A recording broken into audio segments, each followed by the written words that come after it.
Look at the swarm, the physicality. Caruso's about 100 pounds lighter and is doing just incredible work just trying to stay with him. Look at this. Nikola Jokic is surrounded by all 5 Thunder players on the entry pass. And once we let it roll, we see how they jump on him, causing the turnover. OKC held the Joker to his lowest usage rate since his playoff debut in 2019. That turned out to be the recipe for success, and I broke down just how they were able to do it. But let's start from the beginning. The stage was set in Oklahoma for an epic Game 7. The crowd was electric, ready to witness their first West Finals since 2016. But things started pretty unexpectedly, with the Nuggets seizing control early on. Jokic the spin, Jokic the finish. Beautiful pass, Murray kicks it out. Brown. And Brown can't connect. Michael Porter on the follow. Excellent start for the Nuggets. A quick timeout. Brown against Stewart. Shot clock winding down. He's going to have to hoist it up. He does. Puts up the 3 and knocks it in. Christian Braun, what a start. Jokic and especially Christian Braun came out swinging, determined to prove that they hadn't made it this far just to bow down, building a double-digit lead through the middle of the first quarter. Gordon, who played with a hamstring injury, was giving it all out on the floor as well. But this is when Brodie was subbed in for Porter, changing the entire look of the Thunder defense. They swarmed the paint, not leaving an inch for Nikola to operate, daring guys to shoot from distance. Brown, they give him room. Can't make him pay. 11 years to start his career with OKC. Pass deflected, turns it over. Caruso harassing. Jokic trying to draw a foul. Westbrook a 3. Holmgren tips it. Caruso now picks him up. You beat one, there's another one right there. Watson to Jokic. Caruso almost got it. Jokic can't get it to go. Out of bounds, he'll go the other way. Even though Russ made this one, you can see that's the risk OKC was willing to take as long as they keep the ball out of Nikola's hands. Offensively, Holmgren, along with the high-energy guys from the second unit, managed to trim the gap to just 5 points before heading into the second. Burst of speed, Wiggins, Wallace, bucket! That ball is coming. If I've got space, I'm going to shoot. If I don't, I'm going to drop. Wallace again, beautiful pass. Holmgren the beneficiary. Caruso tries another 3, and finally the Thunder get their first 3-pointer. After swishing the 3 on one end, look at the hustle defense by Caruso and Nikola, absolutely harassing him, wrestling against the 80 pounds heavier center, successfully denying him the ball throughout the entire possession, resulting in a turnover at the end. Amazing stuff. The second quarter turned into an ugly barrage of missed shots, especially from beyond the arc on both sides. But there was one critical difference. OKC's looks were wide open, and Denver's were tough, contested, and chaotic. What a whirlwind he's had since taking over from Michael Malone. As Jokic way off. Coached 3 games in the regular season. He's already coaching his second Game 7. Wiggins wide open. Fight for the rebound. Dort saves it back out to Caruso. Dort off the bounce. Wiggins, corner 3. Dort almost took it away, but Murray able to grab it. Michael Porter fires away, well short. Jamal Murray, who was brilliant in Game 6 just 3 days earlier, was a shadow of himself last night. Just 2 of 7 from the field in the first half. Matter of fact, no one could make a shot for the Nuggets besides Jokic and Braun. OKC was focused solely on the big guy and forced the others to make a play. So Denver shot just 37% from the field and a measly 4 of 19 from downtown in the first half. And whenever Nikola got the ball, going against multiple defenders, possession after possession was a mountain too steep to climb. Now Caruso has to guard Jokic again. He just got clocked on the top of the head. Pass inside, what a catch! Gets his offensive rebound, goes back up, stripped and stolen. Look at the swarm, the physicality, what's required to try to prevent the touch. Caruso's about 100 pounds lighter and is doing just incredible work just trying to stay with him. You could feel a sense in the air that any given moment the Thunder could burst out, and that's exactly what happened. Lines up, hits the 3.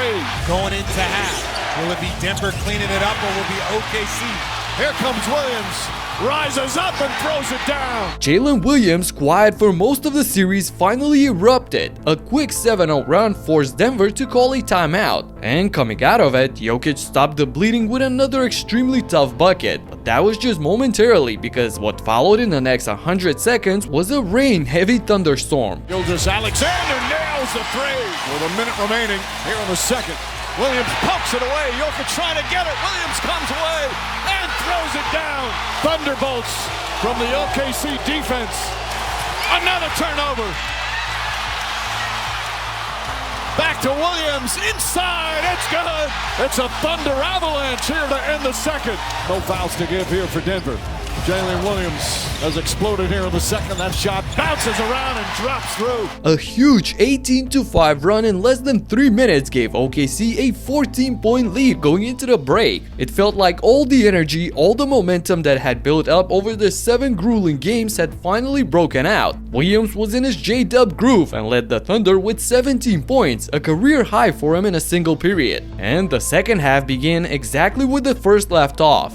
Murray turns it over. There was contact there. Gilgeous-Alexander goes down and an easy bucket of physical defense from OKC. They've been wearing opponents down all season. Williams goes right at Porter, stops, pulls up, jump shot is good.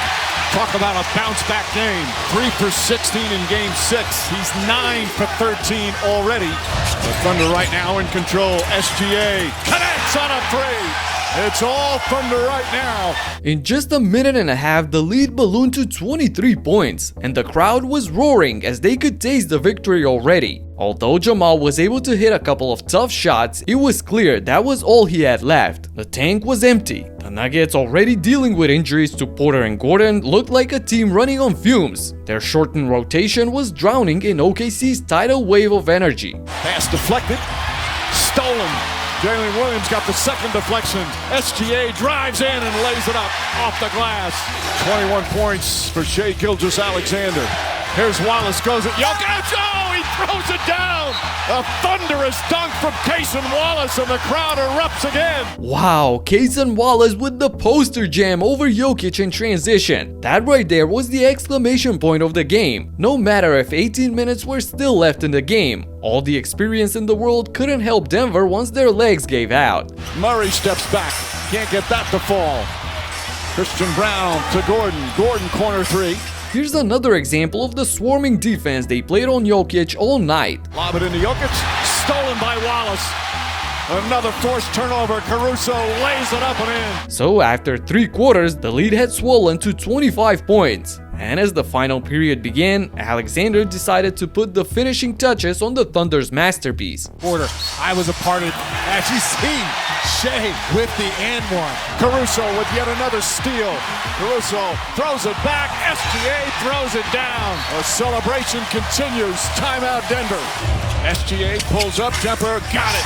In just 2 minutes, he pushed the lead to 32, and Coach Adelman had no choice but to raise the white flag, pulling Jokic and the rest of the starters out of the game as they watched the Thunder march into the Western Conference Finals. The Joker finished the game taking just 9 shots, marking only the second playoff game of his career with less than 10 field goal attempts. OKC's strategy of keeping him away from the ball worked wonders for them as they held Nikola to 20.2% usage rate, ranking 93rd lowest out of his 94 postseason games. That's a crazy stat. On the contrary, SGA balled out with 35 points, 4 assists, and 3 steals on 63% efficiency, and he joined KD as the only OKC players to score 35 plus points in a Game 7. The 23 turnovers by Denver, which led to 37 points on the other end for the Thunder, proved to be the deciding factor in this game. Russ, who was responsible for 4 of those, finished the 7-game series with the worst plus-minus of -92. Another disaster series for Westbrook, who has a player option for the next season, which I'm 100% positive he'll pick up. And the Nuggets as a whole have a lot to think about after 2 consecutive exits in the second round of the playoffs. It's really a pity to continue to waste Jokic's prime with substandard rosters, and he was honest in the post-game press conference. Do you feel like this team could still win a championship as it's put together now?